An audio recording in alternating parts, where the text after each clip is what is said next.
আজকে আমি 8 পিস মতো ভেটকি নিয়েছি। ভেটকি মাছ ভালো করে ধুয়ে নুন হলুদ মাখিয়ে নিয়েছি আর লেবুর রস দিয়েছি যাতে আঁশটানি গন্ধ না আসে। তারপরে ভালো করে জল ঝরিয়ে আমি একটা কাঁচের বোলটের মধ্যে নিয়ে নিয়েছি। আজকে আমি বানাবো লাউ পাতা দিয়ে ভেটকি পাতুরি। তার জন্য সর্ষে পোস্ত কাঁচা লঙ্কা নিয়েছি। অল্প পরিমাণে জল দিয়ে আমি পেস্ট করে নিচ্ছি। তার মধ্যে পেস্ট করে নিই। এবার আমি পেস্ট করা হয়ে গেছে, মাছের মধ্যে সর্ষে পোস্ত নিয়ে নিচ্ছি। এবার অল্প আমি নুন মাখানো ছিল বলে আমি অল্প চিনি দিয়েছি আর সর্ষের তেল 2 দশান দিয়ে ভালো করে মেখে আমি আধ ঘন্টা রেখে দেব। আধ ঘন্টা পর আমি লাউ পাতা দিয়ে ফোল্ড করে নেব। আধ ঘন্টা রেখে দিলে কি ভালো মাছটা বেশ মাছের মধ্যে সব মানে নুন হলুদ সব কিছু প্রবেশ করে যাবে আর খেতেও খুব ভালো লাগবে মাছটা।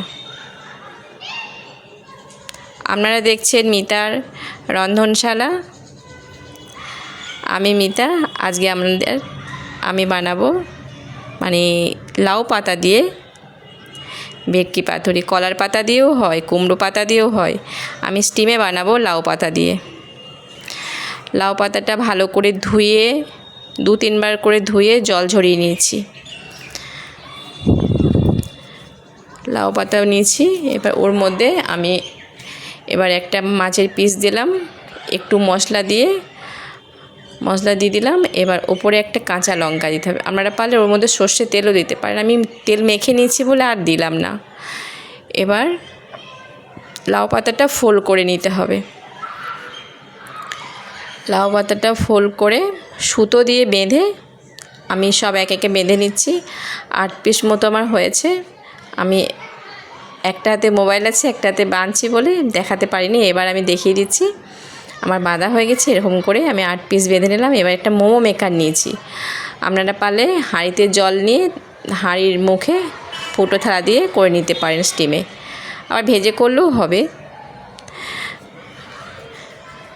স্টিমে একদিন দেখিয়ে নিচ্ছি, আর একদিন আমি ভেজে দেখাবো। স্টিমে করলে কি মানে স্টিমে বা ভেজে করলে লাউ পাতাটা পুরোটাই খাওয়া যায়। এবার লাউ পাতাটা লোকসান হয় না।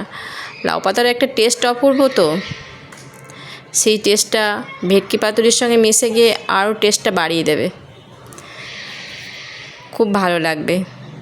আমি এবার চাপা দিয়ে দিচ্ছি আর ওর মধ্যে একটা যে ফুটো আছে ওর মধ্যে আমি কাগজ দিয়ে দিচ্ছি যাতে বাষ্পটা না বেরিয়ে যায় আর তাড়াতাড়ি হয়ে যায়।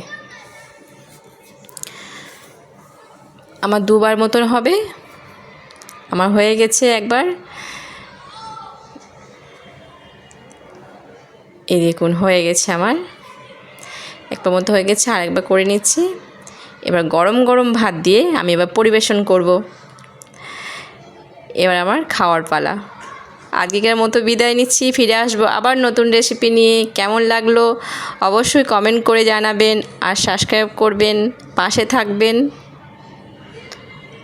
আজকের মতো সমাপ্ত। বাই।